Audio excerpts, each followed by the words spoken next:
Lançamento de ontem. Oi, Tabata, tudo bom? Oi, Bruno, tudo bem? Como é que você tá? Tô bem, tô numa correria, né? Oi, Mas imagina, como é que tá? hoje a gente começou a arrecadar as primeiras doações aqui em São Paulo, Ah, que que a bom. E gente tá já tá andando com uma bem? necessidade. Oi? E tá andando bem? Tá andando bem, a gente já conseguiu reunir uma equipe muito boa, a gente já tem, aqui na cidade de São Paulo, a gente já tem 50 colaboradores, só Uau. que a gente está com uma necessidade de máscara e de EPI para 450 profissionais médicos já. Então, deixa eu voltar aqui então para a gente começar esse papo pelo começo. Você quer se apresentar enquanto dizer quem é você, o que você faz? Que aí acho mais legal você fazer do que eu. Claro. Bom, pessoal, eu sou a Tabata Ganga, eu sou engenheira biomédica, já trabalho com impressão 3D para a área da saúde desde 2015 e eu sou uma ativista que defende a ciência, a tecnologia e a inovação aqui no Brasil. E comecei, né, um movimento na semana passada, acho que foi na quinta-feira, quando eu vi que tinha alguns cientistas italianos que eles estavam auxiliando os hospitais com impressão 3D. Então Deixa eu eu então pensei, só poxa, fazer uma pausa, sem te cortar, pois porque é, para a gente ir numa ordem, porque eu acho que esse assunto ele já começa interessante e curioso, porque muita gente tem uma ideia e muita gente não conhece o que é uma impressão 3D. O que é uma impressora 3D para quem não conhece? Como é que se apresenta a tecnologia? deixa eu mostrar para vocês que vai ficar mais legal. Opa, maravilha. Legal. Essa aqui é uma impressora 3D e ela está imprimindo agora uma máscara, que é a Face Shield, que é aquela máscara para os médicos, né, para poder proteger a face deles. Então, como que ela funciona? Essa aqui é uma impressora 3D caseira, é um tipo de impressora que a gente tem em casa, e a gente fala que é uma tecnologia que chama FDM, que é a tecnologia de filamento. Então, o que ela faz? Aqui a gente tem uma bobina de plástico, esse plástico aqui ele chama ABS, aí ele chega aqui embaixo e ele vai sendo derretido, tá vendo? Aqui tem uma resistência Ah, tô e ele vendo, vai dá pra ver. derretendo o plástico camada por camada, um em cima da outra, como se fosse um desenho mesmo no papel. Só que ele vai desenhando uma camada por cima da outra até formar uma peça. Que nem esse aqui foi um caso de uma moça que levou um tiro e eu fiz a reconstrução 3D do exame de tomografia dela. Então aqui a gente consegue ver o estilhaço da bala, tá vendo? A gente consegue ver Uau. a região que teve o tiro. E aí, conforme. Vamos ver, vamos fazer na live que ela vai crescendo e aí eu vou mostrando para vocês como que a peça vai ficando. Quanto tempo levou para fazer aquela peça ali, aquele crânio? Aquele crânio levou 24 horas para fazer. Uau, é impressão. Essa máscara vai levar quanto tempo? Essa máscara, ela tá levando 1h30, 2 horas. A gente está com uma equipe de médicos e de engenheiros agora que a gente está tentando otimizar esse design para ficar o mais rápido possível. Porque agora a gente precisa de velocidade para poder atender todos esses médicos. E como é que essa tecnologia 3D vai ajudar exatamente agora nessa epidemia? Assim, como é que se a máscara é de tecido, como é que ela vai ser impressa, a velocidade, qual é a ideia? Então, essa máscara que a gente está fazendo agora, ela é um pouquinho diferente. Ela é essa peça que eu estou imprimindo, tá vendo? É que está Aham, desmontado, que ele está embaladinho, que a gente vai entregar lá no hospital. entendi. Só que ela fica, é como se fosse um escudo. Eu posso mandar a foto pro pessoal Ah, depois, eu aquela que mando para parece uma vocês de pegar. solda transparente, assim, né? Isso, é como se fosse uma de solda, que é um escudo. Uhum. Como que isso vai ajudar muito agora? Os profissionais da saúde, eles estão na linha de frente ali do combate ao vírus. Então, eles estão muito expostos e o maior cuidado que a gente tem que ter agora é de manter essa galera saudável para poder Sim. atender a demanda que vai vir. E esses médicos já estão procurando todas essas máscaras, a maioria são importadas, e eles não estão conseguindo comprar aqui no Brasil por causa das exportações, né? Como teve problema na China, pararam as fábricas. E com a impressão 3D, apesar dela ser muito mais lenta, que nem eu te falei, leva 2 horas para fazer uma máscara dessa. Se fosse uma indústria de injeção, ia levar assim coisa de segundos para fazer essa máscara. Mas tem que desenvolver a ferramenta, tem que fazer o aparelho inteiro até você conseguir fazer, né? Exatamente, a gente tem que desenvolver o molde, tem que fazer toda a adaptação da indústria. Então, a impressão 3D, ela consegue ajudar a gente a curto prazo. Entendi. Então, a gente já consegue começar a imprimir essas máscaras e suprir a demanda desses profissionais médicos. Aí uma dúvida que eu tenho é o seguinte: impressoras como essa da sua casa ou impressoras em escala maior, industrial, existem no Brasil para dar conta desse projeto? Você vai conectar várias pessoas, mas qual é a saída que isso pode ter? Tem uma ideia desse número? Tenho. A gente está fazendo um levantamento desde a quinta-feira passada, e nesse levantamento a gente já catalogou 1.600 pessoas que têm uma impressora dessa espalhadas pelo Brasil inteiro e disponíveis para ajudar a gente. É muita gente, né? É muita gente. Então você conseguiria fazer uma máscara em 2 horas, então em 2 horas fazer 1.600 máscaras. Exatamente. Dizer, em 2 horas a gente consegue fazer 1.600 máscaras. E esse esforço é especificamente para fazer essa máscara ou tem outras peças? Eu li alguma coisa sobre umas válvulas das máquinas de ventilação também, né? Esse esforço agora, a primeiro momento, é para fazer essa máscara, porque a gente já conseguiu chegar num consenso de qual que é o projeto, a gente fez alguns testes com médicos em alguns hospitais, então essa máscara já foi validada. Agora a gente está trabalhando naquele modelo da máscara de tecido. A gente já encontrou um material no mercado que pode substituir o filtro. Eu não vou divulgar ainda, que a gente ainda está estudando, porque se eu divulgar, a galera vai para o mercado, vai comprar. Sim, com certeza. E a prioridade agora é a gente poder garantir a segurança para os nossos profissionais médicos. Então agora a gente está na fase de design dessa máscara de tecido, que ela realmente filtra a partícula do tamanho do vírus. E existem vários grupos, eu mapeei até agora 6 grupos de pesquisa, que eles estão desenvolvendo o ventilador. Que esse ventilador, ele já é muito importante para o paciente que está na UTI e que está com um problema respiratório. Deixa eu só fazer uma pergunta sobre a máscara, desculpa te interromper. É só falar sobre a máscara para depois falar do ventilador, porque na cabeça das pessoas você vai apertar um botão, vai imprimir uma máscara de tecido, não é isso, né? Você vai imprimir peças para poder ligar o tecido e montar a máscara. Exatamente. A gente está imprimindo uma adaptação para poder prender esse filtro. Essa adaptação vai poder ser reutilizada pelo profissional da saúde. Você troca essa o filtro. Adaptação. Isso, a gente vai trocar o filtro. Então, essa adaptação que vai ser impressa em 3D. Tá. Já o projeto dos ventiladores é um pouquinho mais complicado, porque se trata de um dispositivo médico e de um dispositivo invasivo, porque o paciente ele vai estar respirando através daquele equipamento. Tá. Então, imagina se a gente faz na impressora 3D, qualquer impressora 3D que está em casa, sem controle, com material inadequado, com o ambiente que não é estéreo. Então, é capaz da gente trazer mais malefícios para o paciente do que benefícios. Tá, então, a gente está estudando... Tem uma questão médica mesmo. Isso, tem uma questão médica e uma questão de contaminação, né, de higienização. Tá. Então, a gente está estudando, junto com o pessoal do governo, da Anvisa, e 6 universidades que eu mapeei até agora, o desenvolvimento desse ventilador em baixo custo. Então, a gente já conseguiu fazer alguns protótipos e estamos estudando agora como adaptar de acordo com as normas da Anvisa e da NBR para a gente partir para uma produção industrial.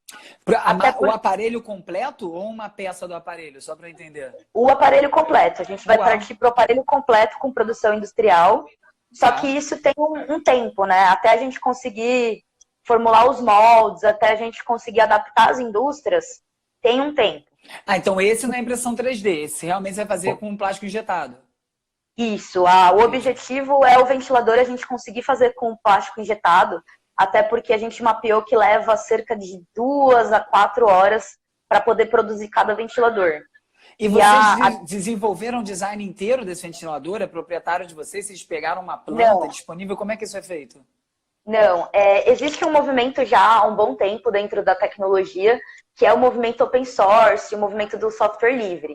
Então, esse modelo do ventilador foi uma mobilização internacional que o pessoal começou a desenvolver por causa do Covid, e eles disponibilizaram de forma open source, que é código aberto, né, design aberto na internet, para os pesquisadores no mundo inteiro poderem adaptar.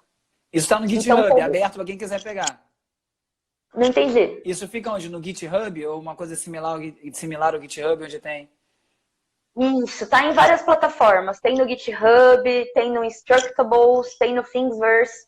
Então, todos esses sites que você entrar, você vai encontrar modelos tanto de máscara quanto modelos de respirador também. E aí, esses grupos de pesquisa, eles estão o quê? Eles estão otimizando, porque como foi uma mobilização no mundo inteiro, coisa de 1, 2 meses atrás, E a gente sabe que desenvolver um novo produto, procedimentos científicos são coisas que demoram anos, né? Que demoram 2, 3 anos. Por isso que teve essa iniciativa de compartilhar o modelo com o mundo inteiro, porque aí vários pesquisadores trabalhando no mesmo projeto, a chance da gente ter um projeto mais rápido e mais eficiente é muito melhor. E não existe um projeto base. Eu li em algum lugar que estava tendo um problema dos italianos que fizeram uma válvula, que era uma peça para resolver, e depois estão agora com risco de processo de direito autoral, de direito de propriedade intelectual de quem criou a peça. Não tinha um ventilador desse pronto que vocês pudessem copiar, não foi disponibilizado. Vocês tiveram que criar do zero.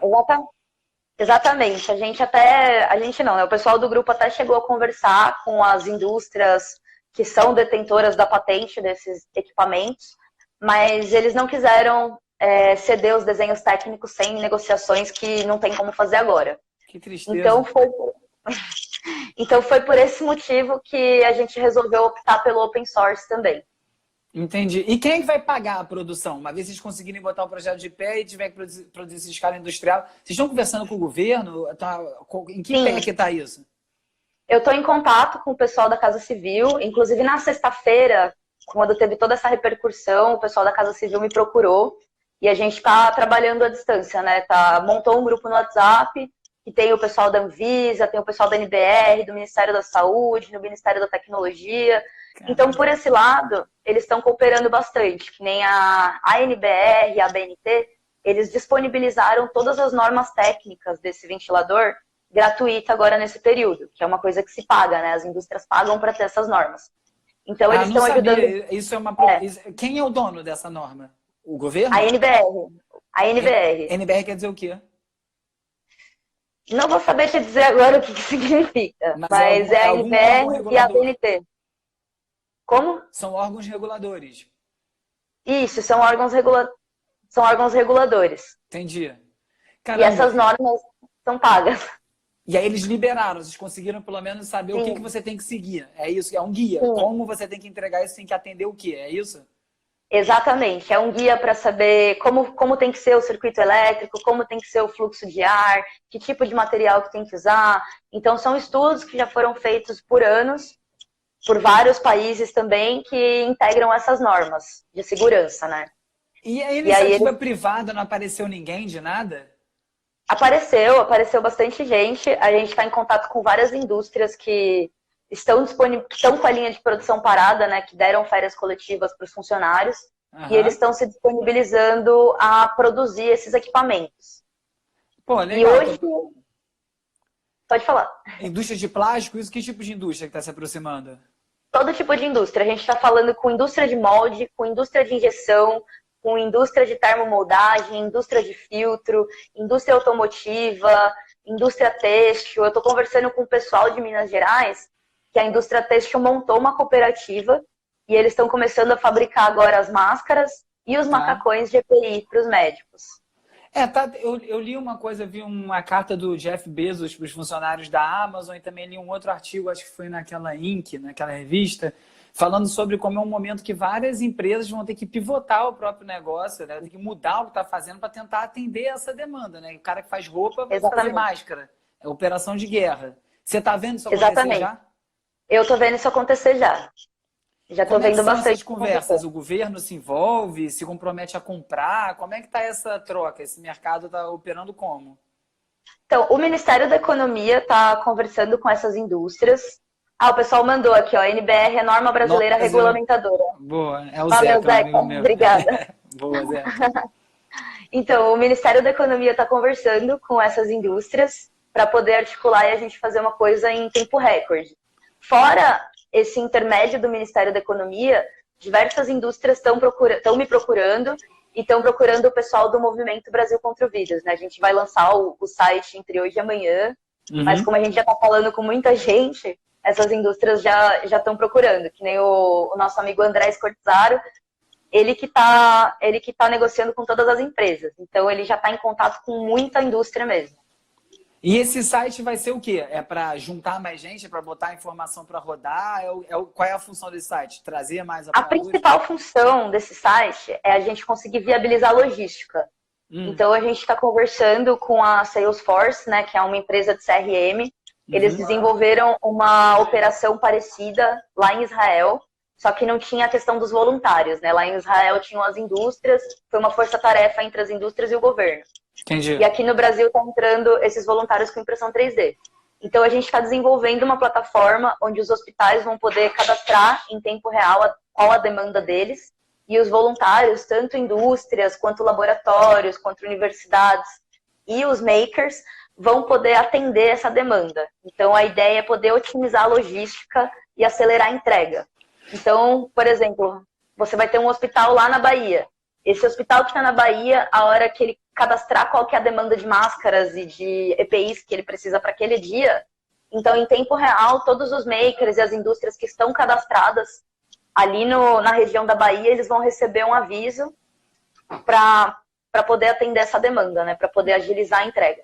Então, em vez de sair produzindo em batelada e sair distribuindo, vai ser tudo praticamente de acordo com os pedidos, é para organizar esse fluxo. Isso, a gente quer organizar esse fluxo. Então, exatamente. Num primeiro momento pareceu para mim então que era um esforço de impressora 3D, mas é muito maior. Vocês estão organizando uma coisa muito maior, com várias indústrias. No começo era só com impressora 3D. Só que como as indústrias começaram, não daria vazão, exatamente. Não teria capacidade produtiva para atender a todos. Então a impressora 3D ela está vindo como emergencial. Ela vai ser importante para a gente atender agora, enquanto a indústria não está preparada para isso. É um momento muito diferente de mundo, né? Que no meio de uma crise dessa, pessoas... Você é uma técnica, uma especialista nisso, mas assim, pessoas que são independentes, que não são a parte da indústria, não têm uma empresa, não são dedicadas a produzir esse tipo de material, podem entrar de frente mesmo, conseguir fazer esse negócio tocar. Exatamente. E você está trabalhando isso em esquema de voluntariado ou vocês vão conseguir ser remunerados pelo trabalho? De que maneira que essa organização... Porque né, você começa a fazer uma coisa no amor, pela importância, mas daqui a pouco vira um trabalho, ocupa seu dia inteiro, aí daqui a pouco estão te exigindo... você tem que continuar fazendo o que você estava fazendo, aí fica numa situação... Como é que tá andando esse lado? Que eu acho muito importante todo mundo estar sendo remunerado para poder andar, né? A gente está fazendo um esquema de voluntariado até o momento. E eu, inclusive, eu sou empresária, né? Eu tenho uma empresa... Eu trouxe o meu sócio nessa comigo, a nossa empresa está praticamente fechada, não está fazendo nada. A gente está agora 100% dedicado ao projeto, né, ao Brasil contra o vírus. E a gente agora está começando pelo menos um esquema de captação, nem que seja de doação de material, porque tem muita gente imprimindo, né, gastando o próprio material, comprando material do bolso. O governo abriu um edital hoje também para apoiar essas pequenas iniciativas. Então, a gente vai estar se inscrevendo nesse edital do governo para apoiar também, mas até o momento está sendo tudo voluntariado. A gente está pensando em abrir um crowdfunding, mas não chegamos num consenso ainda. O site já tem um endereço, URL, tudo certinho ou não? Tem, o site é www.brasilcontrovírus.com. Ele não está no ar ainda porque a gente está terminando de fazer ele agora. Não, mas já vai avisando, que as pessoas já vão sabendo onde é que vai estar. E as pessoas podem ajudar de que maneira, Tabata? A primeira coisa, vocês podem me procurar, né, pelo Twitter, pelo Instagram. A gente fez o Instagram agora, BR Contra o Vírus. Para poder se voluntariar, a gente está organizando comitês regionais. A gente já tem um comitê aqui em São Paulo, que está atendendo a demanda da cidade de São Paulo, um comitê em Foz do Iguaçu, que está atendendo a demanda de Foz, e um comitê em Minas Gerais, que está atendendo a demanda de Minas Gerais. E aí, pouco a pouco, a gente quer organizar isso no Brasil inteiro. E então, que tipo de mão de obra que precisa? Qual é o talento que vocês estão procurando?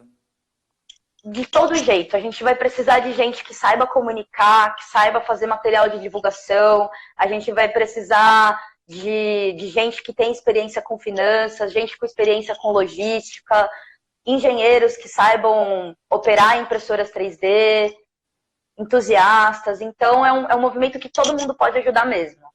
E quantas pessoas estão conectadas nessa rede até agora?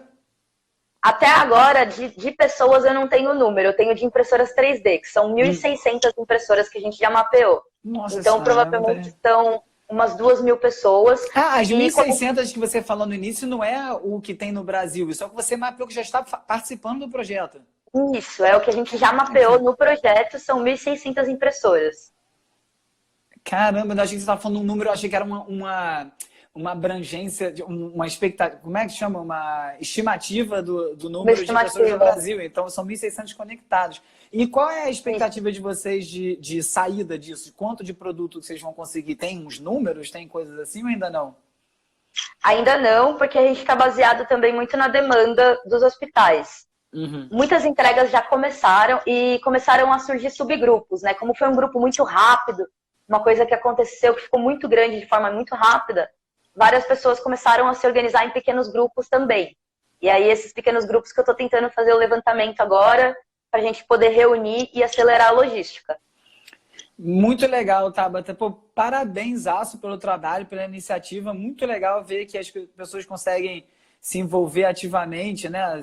E assim, acho que tem bastante gente em casa, bastante gente agora com tempo livre, né?